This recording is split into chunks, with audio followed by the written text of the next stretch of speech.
the local mission pioneer mission R and Lorraine đúng không?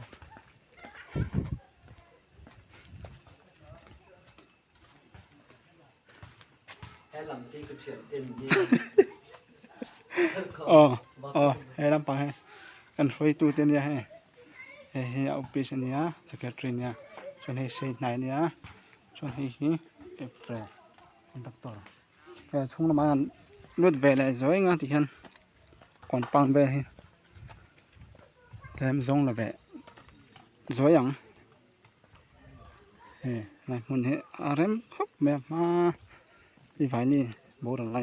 này bên là khăn đá ở rồi còn bao nhiêu sao khóc mà cái in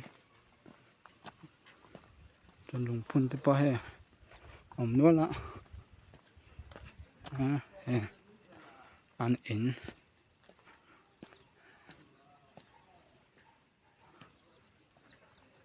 bằng xuống cho rem mà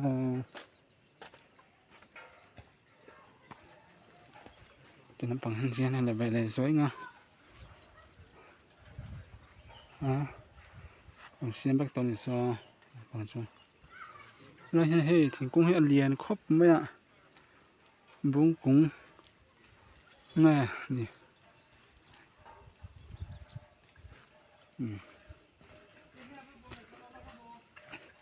liền mình xuống lại report mấy hay rồi hết tận lệ chắc á the local mission